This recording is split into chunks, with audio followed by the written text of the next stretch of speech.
Hey everybody, welcome back to the Realistic Prepper podcast.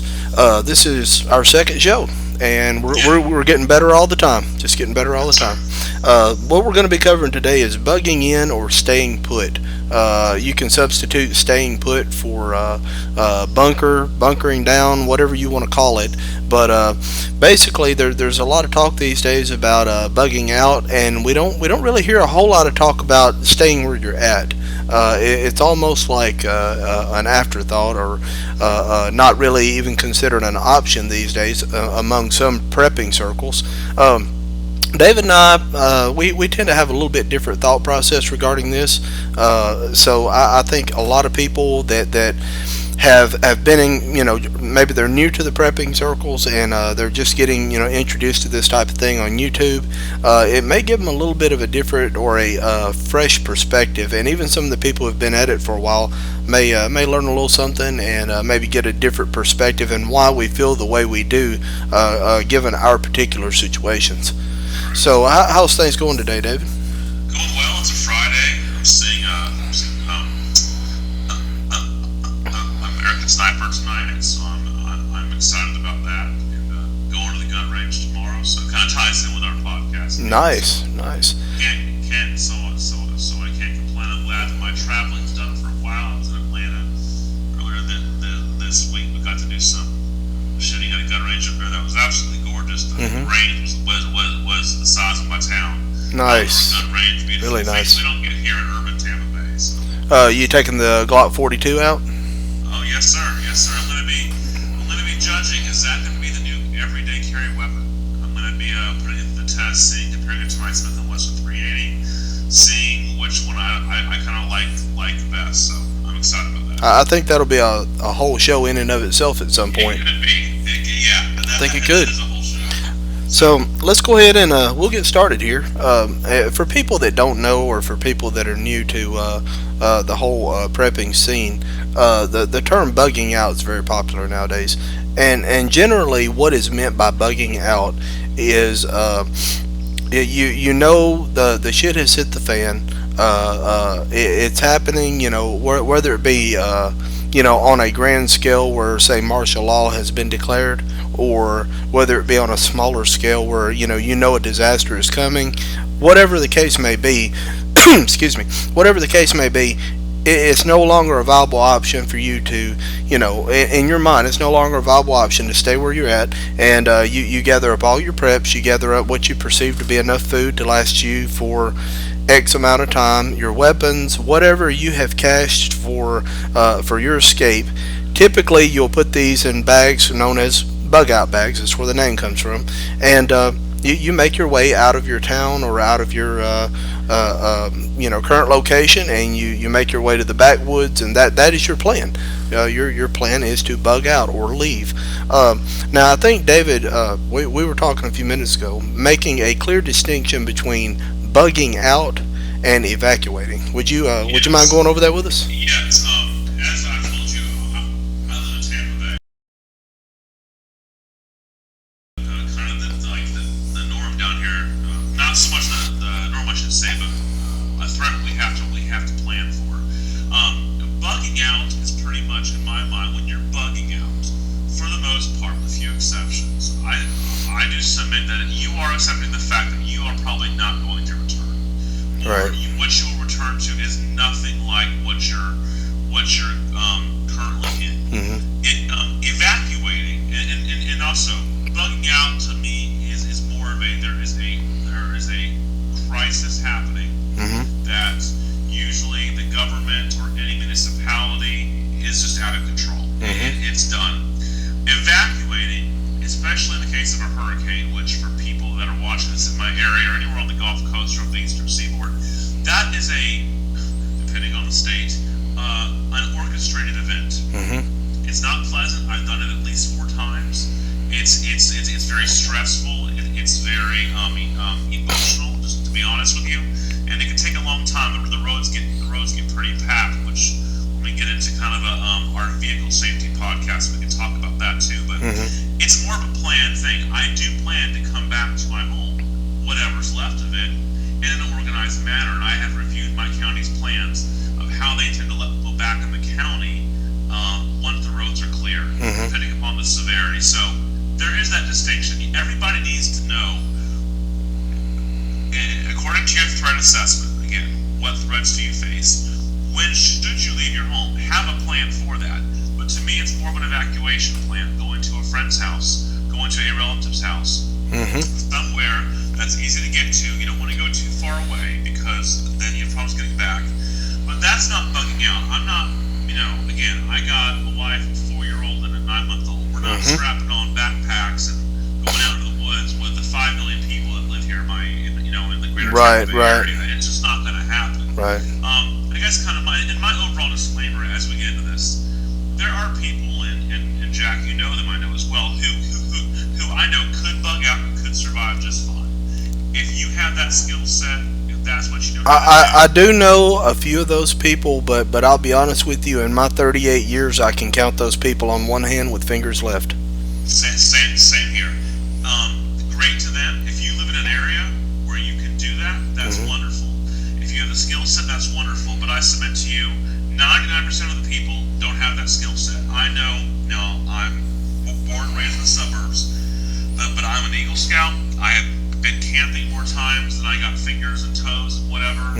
I've done primitive camping. I've done backpacking. I have been actively prepping for 3 years now. I would not survive long term in a bug out scenario, a true one, because that skill set is so advanced. I just don't have it. And number two, what makes you think everyone else is going to have that same idea? You bring up a really good point as far as that too. If you're in a major urban area, in which you are right now, your plan. Let's say your plan was to bug out. Well, out of how many millions of people are going to have that? Out of those many millions of people, there's going to be at least a few thousand who's got the exact same idea. And now you're looking at sharing those woods with, 20, 30, 40, 50,000 other people that had the exact same idea. Well, I'm just going to head to the swamps. Well, and whose woods, Jack? Yeah, exactly. Do you own some woods? Exactly. An acre in the woods, 800 miles from here. You think I'm going to go? No, that is not going to happen. Most people don't own land in the woods. Nope. Don't know how to survive in the woods. And you're going to get there, just what are you going to do? Right, and and that's the thing. Well, we have the alternative, which is to stay put, which is to bug in, if you want to say that, or bunker down, or ever how you want to phrase that. But basically, your plan is to stay put, and I think that's more along the lines of what I have planned, more along the lines of what you have planned. Here's my philosophy as far as that goes. Bunkering in means you have everything you need, all your preps, all your foodstuffs, all your water, everything you need to get more water and to get more food. You have it right here with you right now. It would be impractical for you to try to take all of that with you and move it. So your plan is to stay right here where you're at. Come hell or high water, come, whatever comes your way, you're willing to stay there, if you have to, if necessary, and fight for what you have, and go from there. We catch a lot of heat being, and I've talked to some preppers in my area, and I do catch a lot of heat for being a bunker in type, because they say, well, that the first thing that's going to happen, they're going to hit your place, and then you're just going to. Well, I kind of look at it like this: if my place gets hit, I probably don't need any of that stuff anyway, because I'm dead 15 minutes ago. Exactly. So I don't need it anyway. You know what I mean? Exactly. So it's just, and to me, excuse me. For many reasons, yes, hunkering down with the exception that might have to evacuate in the event of a hurricane or a flood. Right. My family's plan is to hunker down because simply home field advantage. Home field advantage. Topic, but I know every square inch of my 2-story townhome. I know where everything is, and you displace yourself from that. Even in an evacuation scenario, you're staying at a friend's house, and then times that by 1,000, you're staying out in the woods. You don't have that home field advantage, and I will much more take my risks being hunkered down and surviving than going out in the woods exposed especially where I'm at here in Tampa Bay, Mm-hmm. we're really the nearest legitimate forest is at least an hour, hour and a half away. You could, I mean, seriously, bug out. So for me, hunkering down in the way, without revealing too much, the way I have hardened my home, if you will, Mm-hmm. for me, it's just the best scenario. And for my family, I know where everything is. Everything's there. I have my redundancies in there. Mm-hmm. And our best chance at survival, I'm not saying we would survive, they're all marauders that can outpower me, Mm-hmm. can take over my home, sure. My home is much more hardened than the average home, but I will take my chances hunkering down over going out in the woods any day of the week in my scenario. Well, and that kind of brings us to the next point. What is involved with each? And you brought up a good point about hardening your home. Uh, Here's the thing: there are no scenarios. You will catch, and like I said, I've talked with several prepper friends of mine, and inevitably, what happens is they back me into a corner, and they can come up with some scenario in their mind that I can't fight my way out of. Well, you can do that. You can what if somebody to death, and Exactly. you can always build a situation where there is no escape and there is no fighting your way out of it. Anybody can do that. But here's the thing: you have to understand what is realistic, what's probably going to happen, and I think that will come down to how long is the emergency situation. Are we talking about having to hunker down for a week? Are we talking about having to hunker down for a month? Are we talking about having to hunker down for 6 months to a year? Well, what are we talking about? What is the most likely scenario? And what, in your particular area, given your set of circumstances, what is the most particular, or what is the most likely scenario if shit hits the fan in your area? And in my area, I mean, we may have some emergencies that last a week. Now, and I'm not talking about on a national level. I'm talking about on a local level. Ice storms, power outages, inclement weather, tornadoes, etc. In a situation like that, you're looking for maybe a week to 3 weeks.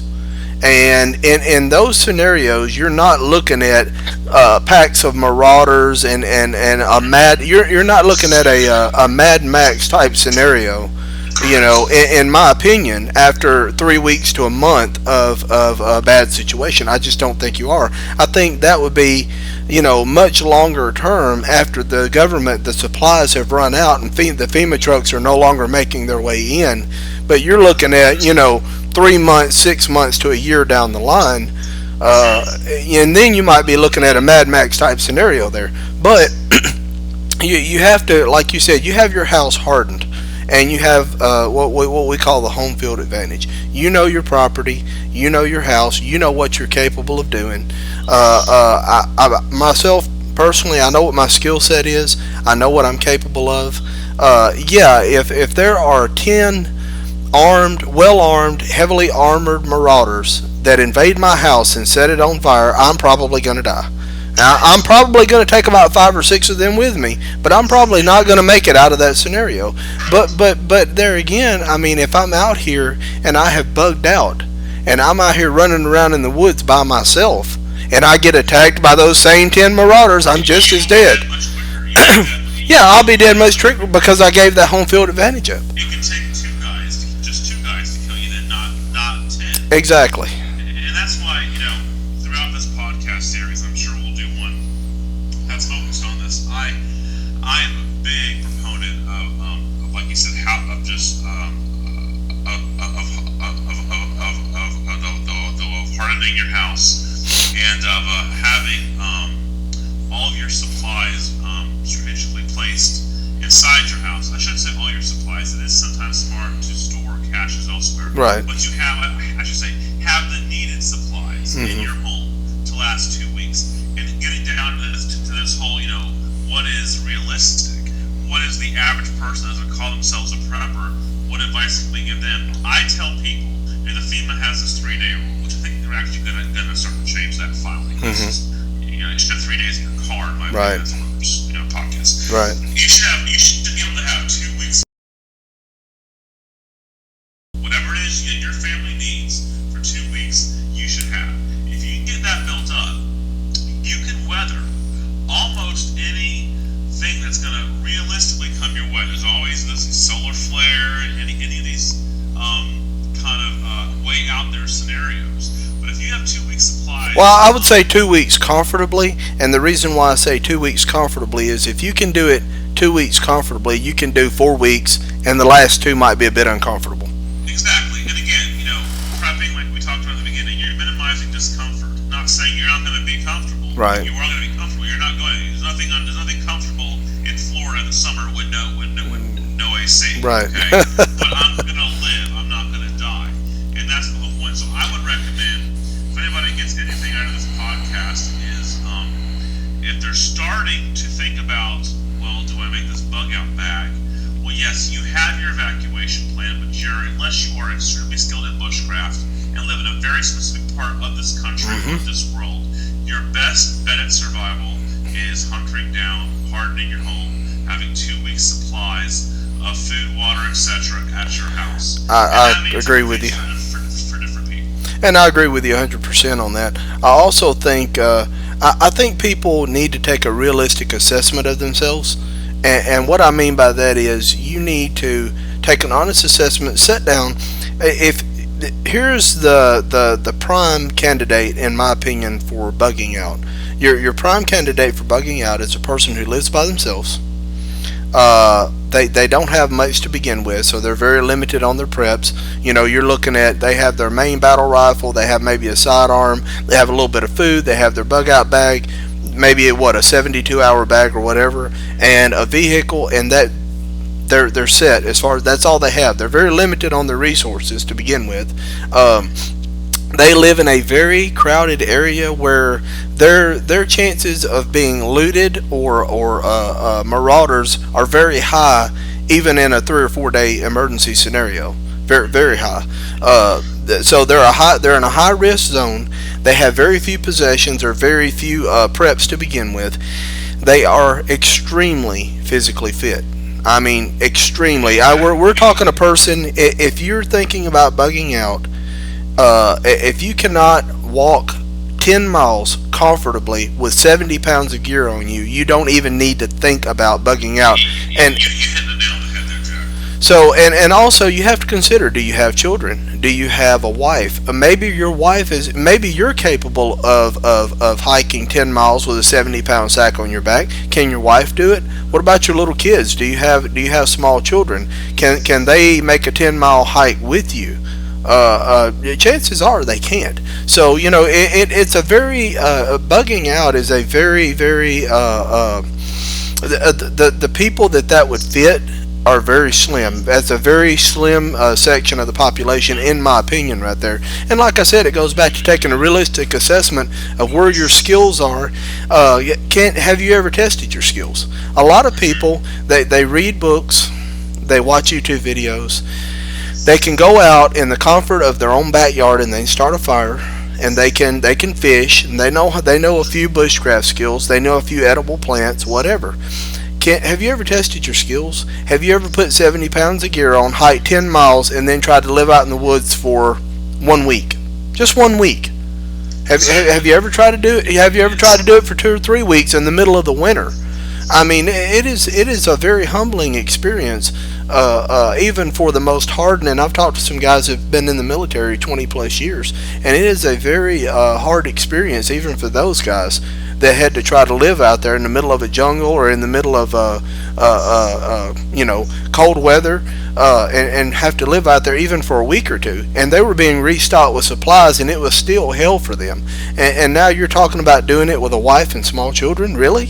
And that's my scenario right there, Jeff. Like I said, I got 2 daughters and a wife. Right. And you can preach to me all day about bugging out, and you can be 100% correct, but it's not going to happen. It's not practical for you.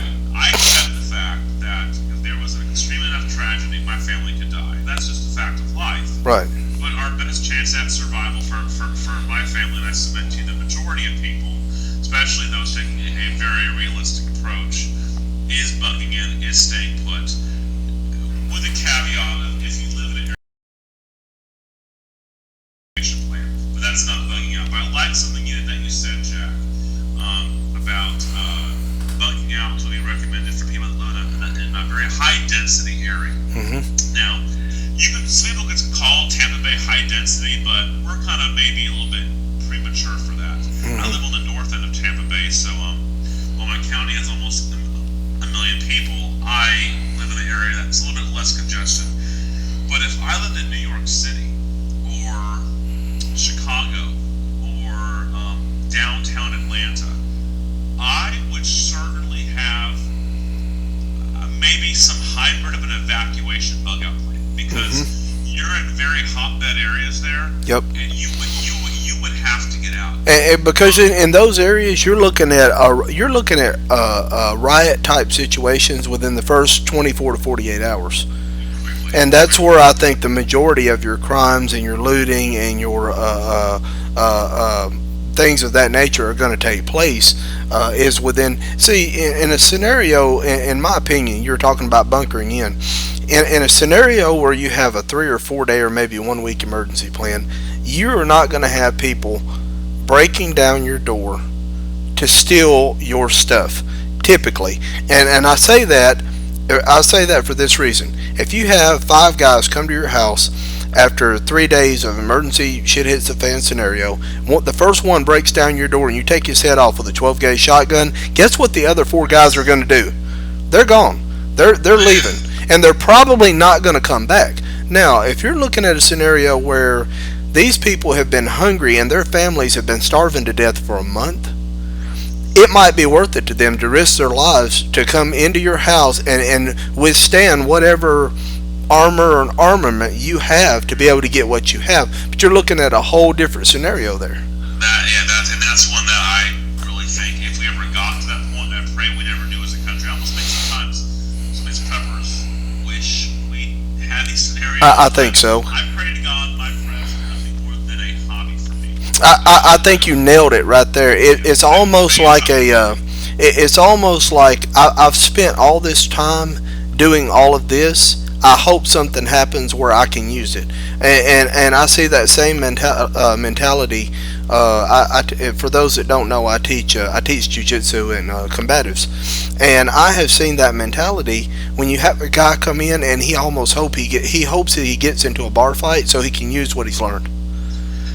And that's the thing. And we'll do a whole podcast on the combatives, but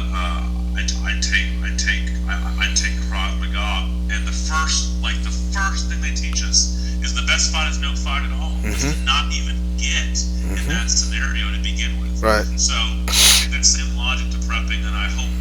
Now, for me, I will have to evacuate again if I live an average lifespan here in Florida. That's just the math. Right. But as far as a disaster where all my preps have to be used, I very much enjoy every December when I go through my canned foods that are about to expire. Then I give them to the homeless shelter. So that's a very good feeling to me. That my wife uses it in her cooking when she yells at me that I don't buy the kind of food she likes. But anyway, but yeah, no, Well, what do they say? Prepare for the worst and hope for the best. Exactly, and I think, and again, that's a realistic approach. But go back to what you said. I mean, I think one of the more reasonable doomsday prepper shows was called Escaping New York. And while I'm sure all 3 scenarios were very fabricated, it at least gave the story of 3 different individuals. One was a woman, and then 2 other kinds of. I think I've seen that one. Yeah, that had to leave the city. And if you're listening to this podcast and you live in New York City, I have a handful of friends from here that moved up there. I would have an escape plan. I would take better care of my. Oh, I agree. I agree with you there. And the thing is, did you see the female that was on there? Very tall, dark haired girl, very fit. I mean, that's all she did was work out to prepare for such a scenario. And even at that, when she had to do that, what was it, 7 or 8 mile hike out of the city? Even at that, I mean, it took its toll on her, and by the end of it, she was completely, utterly exhausted. And you're talking about a woman that's probably more fit than 90% of the people out there talking about. I love it when I see these guys. One guy in particular, like I said, he's a buddy of mine. I guess you could say he's an acquaintance of mine. He's about 6'2", 6'3". This guy goes about three 340, 350 pounds, and he talks about bugging out all the time. Bugging out. He's going to bug out. I'm like, how exactly are you planning on bugging out? You know what I mean? If I could give you, I give you a 20-pound sack. You're not gonna, even with no gear. I could strip you down to a t-shirt and jeans and some walking shoes on, and even with no gear, you wouldn't be able to hike 5 miles. So how exactly are you planning on bugging out anywhere? You know, Exactly. be realistic. Be realistic. And even me, it's no mystery. I'm not a skinny guy. I'm strong, but I'm not skinny by any means. And Hmm. after I can do about 3 miles on a treadmill, mind you, not actual terrain, Right. on a treadmill, and I'm about done. Hmm. So you try and strap weight on that, and I got my daughters and my wife. I just don't see it. I don't see that for my scenario as the best case for survival. Well, and I think, like I said, I think you have to be realistic about it. There are very, in my mind and in yours as well, there are very few scenarios where bugging out is an actual viable option for the majority of the people. I think 95 to 98% of the people will be better off, better served, bunkering in, stocking up on food, water, enough preps to get them through, like you said, about 2 weeks, and I'd say maybe 3. And I think that's going to be your most likely scenarios. They both have their pros and cons. I will say with bugging out, you have the ability to be very mobile, highly mobile, and that may have its benefit. But what if you do stumble up? What if you do stumble upon a group of marauders or whatever? Well, you've lost your home field advantage to begin with. That's huge. And that is huge. You're not going to have enough gear on you to fight it out. I don't care how many Mad Max type movies you've seen. You're not him, okay? And you're not going to have enough gear on you. Anyone who would lead you to believe that one person by themselves can take on 3 or 4, even moderately skilled people and come out on the winning edge of that, they're kidding you. They're blowing smoke up your ass. It's not going to happen. So, I'm right there. I think any family with children in 95% of the country, again, I get a caveat. If you live in a very dense area, to maybe have more of a hybrid of an escape bug out. hmm Your best bet's going to be to stay put, and I keep stressing to have a 2 week supply. Do not think that FEMA is going to come rescue you. Yep. They're great people. But it's the government. They don't specialize in efficiency. You can look at Katrina or any of the disaster that they have responded to. It's just not a way you want to live. So and I think to get that 2 week supply in your home to be able to bug in is not that difficult. I would submit to you that most people that are just not even have really thought about prepping, but are common sense people, you at least probably have 4 or 5 days in your home. Comfortably, right. Unless you're a bachelor, you're Right. eating out every night, you got Pop-Tarts and beer. Pop-Tarts and beer. Kids, yeah. If you have kids, okay, Right. if you take away that most mothers grocery shop, Hmm. at least mine, they buy in bulk, Mhm. and then they look for deals. They're not going to the quickie mart just to get one small item. Right. Usually, if they know what their kids and their family likes, they buy it at a discount, and they try and have more than one of it. So really, to get to that benchmark from maybe the normal 4 or 5 days to have a 2 week supply, you're not talking a whole lot of time and money. No. You really aren't. And you're looking at, that- I think you're looking at a whole show in and of itself right there. It's just food preps. But it doesn't really take much. I mean, every time you go to the grocery store, buy an extra can of green beans or soup, maybe buy a couple of packs of ramen noodles, you're looking at maybe $1.50 extra per trip to the supermarket. And over a period of 2 to 3 months, you have, probably enough food to last you a week and a half to 2 weeks right there. And if you have that 2 week supply, and again, this could be on another podcast, and it will be. And when I have my supplies at my house, it's not just beans, bullets, and band-aids. I do everything with cleaning supplies, the whole 9 yards. Hmm. There's very little that could realistically happen in my household. Not even a disaster, but the kids get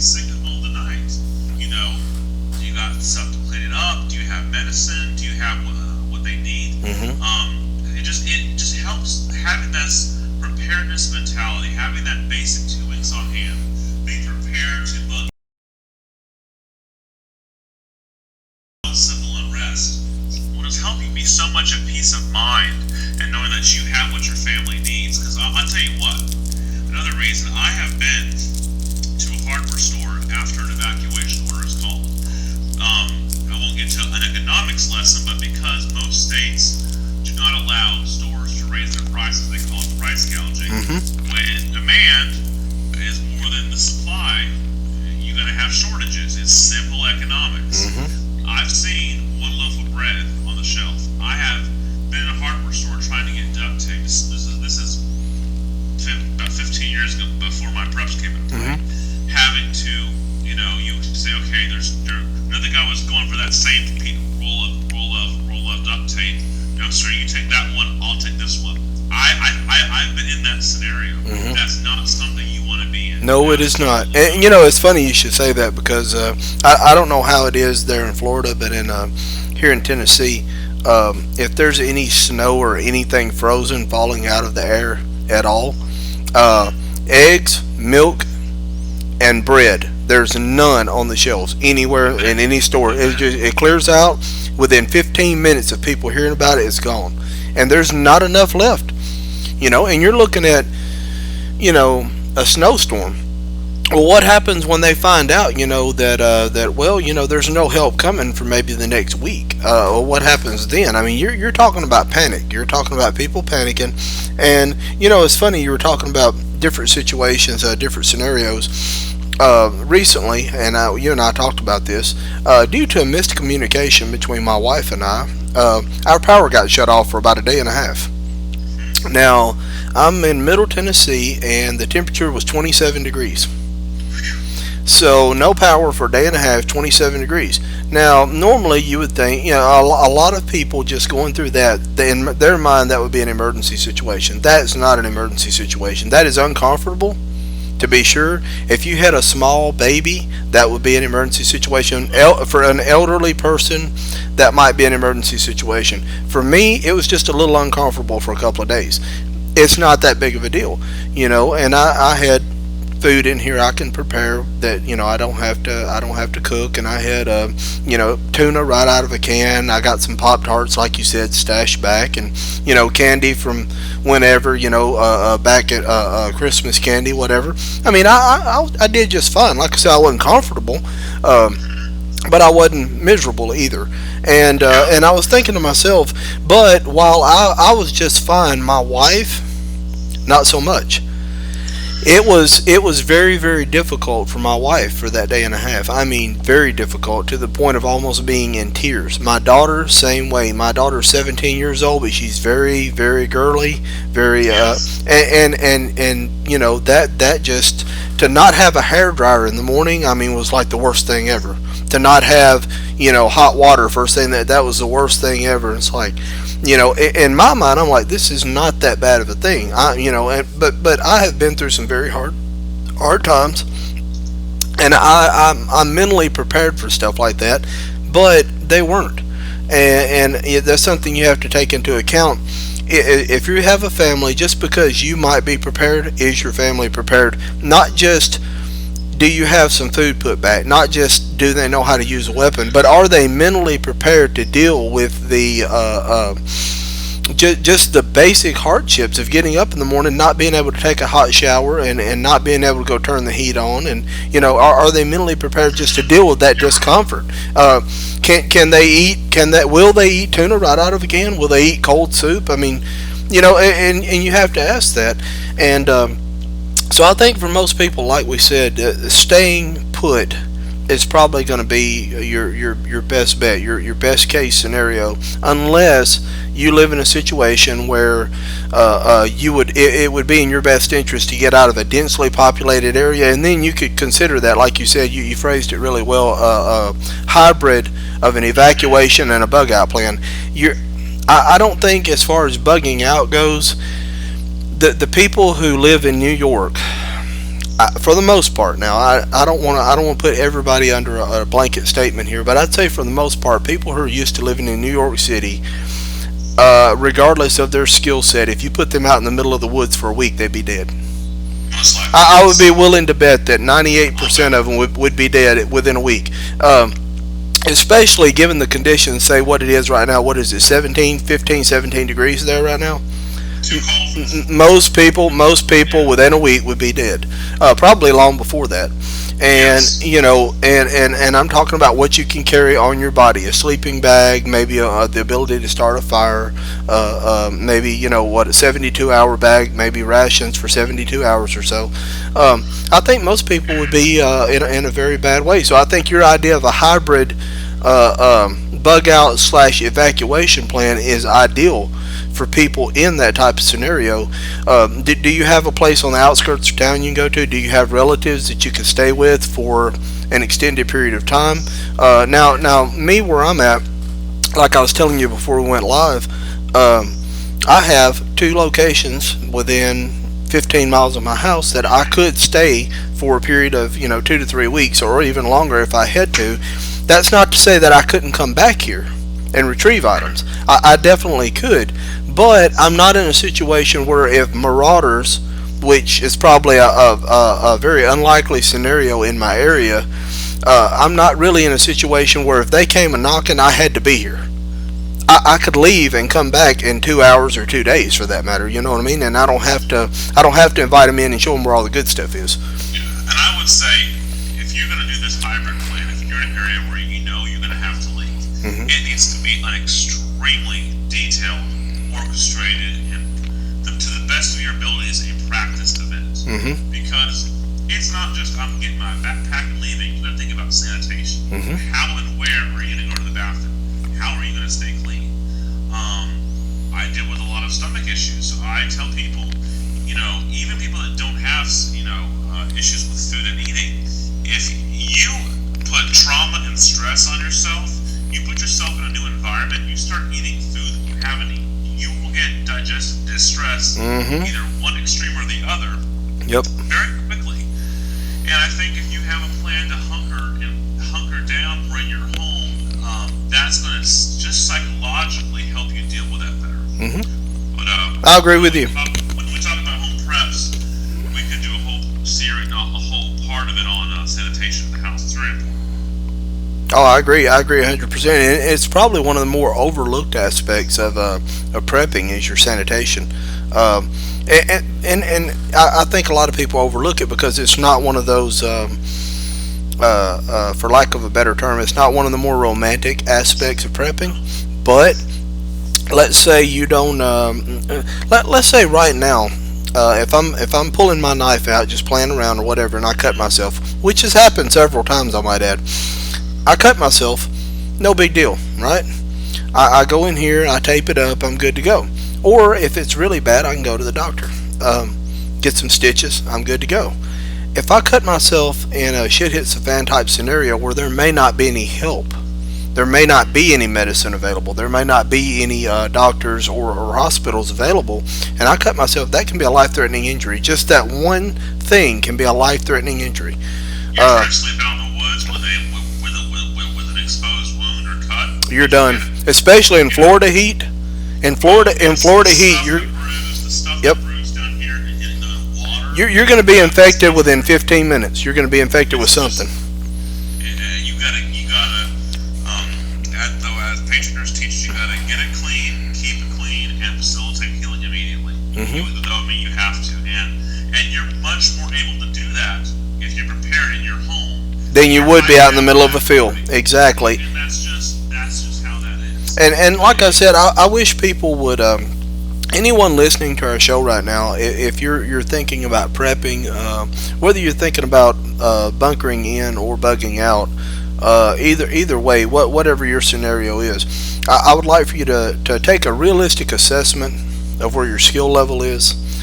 Take a realistic assessment of your fitness level, what you're capable of, and once you can do it in a controlled environment, ideally you would actually try to practice these skills out in the field and see where you're at, ideally. But even in a controlled environment, it pays to see what your level is In my opinion, you need to know what your fitness level is. You need to know what your breaking point is, and that's what you need to work on. If you know for a fact that you can't walk or hike 5 miles in bad terrain, maybe you need to work on that. Maybe you need to get on the treadmill. Maybe you need to, walk around the block one more time, or maybe add a little weight. Take your 72-hour pack and see how many laps you can make around your block. And I'll be honest, Jack, and I'll make this public here on the podcast. That has been I don't like resolutions, but that has been a goal of mine that I started. It kind of started in October, actually. I shared with you, I said, I am weak in combatives and in health. I'm a strong guy, but I'm fat. I'll be honest. Right. I'm fat. And I need to be able to defend myself. Well, you're like me. You like to eat. We're big bone. I prefer the term fluffy, okay? Fluffy, big bone. I learned how to fight, which my combative skills have greatly improved just in 3.5 weeks of Krav Maga. I can't stress people, you must have some combatives training. We'll get to that in another episode. Second off, is just to say, if I'm, if it's, I made a resolution, unless I'm not well or I'm doing, my client work, if it's 8 p.m., the girls are in bed, the wife's okay, I need to go to the gym. Right. Because I can have all the preps I want in the world. My truck, which it is, my truck's a zombie apocalypse response vehicle. Right. Okay. But if I can't hightail it when needed, or be able to survive even a hunkering down when your body will be much more under stress, forget about it. It's done. And so what I'm going to do, I'm probably going to film this. We're filming this on the 16th, so it's Friday. Maybe tomorrow, most likely Saturday. I do have not a bug out bag. I have a get home bag, which that's another episode there. I have a get home bag in my truck. It's a 511 72-hour bag. I have one coming. I've heard a rumor. I've heard a rumor that I do have one coming, so I'll do a whole video on that. I do have videos on my channel too of this bag. I submit to you, it probably weighs, it's pushing 50 pounds. I'm going to strap it on my back, probably Sunday, and I'm going to film myself walking with it up my block, and you're going to see just me strapping that on. And I've never walked with it on. I have put it on to make sure my arms can fit the straps, and that's it. I'm going to put it on and walk. Now I'm stronger than the average person, but I'm not with the endurance. Right. I'm going to put that on my YouTube channel. I'll link it below in the YouTube of this video, as well as the show notes and on the Facebook, and you can see how quickly that can fatigue you. Oh, definitely, and I think the like you said, that'll be good for another video. I think we could do probably a 2 or 3 part series at least on just fitness for SHTF. I think that'd be a really good show topic right there, and you can show what you're doing, and I'll show what I'm doing. And I will say, along those lines, I tried to push myself a while back to see, I had just turned 38 years old back in the summer. It was June 27th. I just turned 38, and I wanted to see where my combative level fitness was. And so I worked out in the gym for an hour and 15 minutes as hard as I could possibly push myself. A whole body workout. I mean, chest, biceps, triceps, shoulders, back, legs, and just everything. For an hour and 15 minutes, I hit it hard and heavy. Then I went to the dojo and I put a heavy gi on. I kept the air conditioner off, so it was, I think it was 103 degrees in the dojo. I punched the heavy bag for 30 minutes non-stop as hard as I possibly could, and then when my students got there, I grappled with each one, letting them rotate, and grappled in 5-minute intervals with each one of them for an entire hour. And I would say I probably had about 10 to 15 minutes left in me before they was having to carry me out on a stretcher, probably. Jack, I'm impressed you did all that. So I mean that was probably one of the harder things I've done, but I had to do that to see where I was at, to see realistically, can I do this? How far can I push myself? How hard can I push myself? But you don't have to. If you're just watching this, it doesn't have to be anything that extreme. Just like David said, if you're, I have seen some bug out bags on YouTube that were just stupid ridiculous. Okay, they probably weighed in excess of 100 pounds, It's like everything this person owned was there and in triplicate. Three or four flashlights, cooking utensils, accessories, and I mean, they turned a 72-hour bag into a 2 month bag, sure enough. But they got 100 pounds of gear in here. Are you really going to be able to even walk with that? Much less, walking around the block, like you said, that's going to be a challenge for you because it's something you haven't done before. But that 100-pound bag, I want to see this person who's gonna. I want to see how huge and strong and athletic this person is, who's gonna strap this 100-pound pack on their back and walk out in the woods for days on end. I want to see. I've never met a person that could do something like that. So, like I said, you have to be realistic with your skills.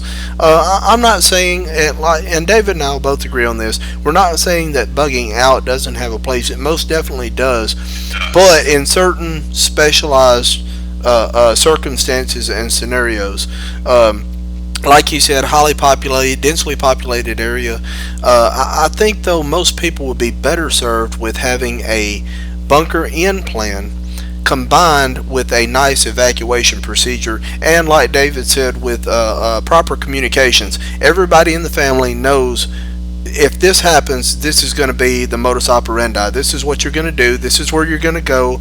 These are the people you're going to call. If phones aren't working, this is going to be the mode of communication. This is what we're all doing, and everybody's informed. And it never hurts to have some help.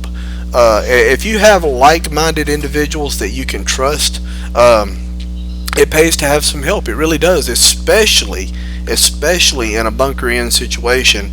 If you can have your neighbors helping you out, and I know there's some controversy there, and we've all heard, I'm sure, different preppers talking about that.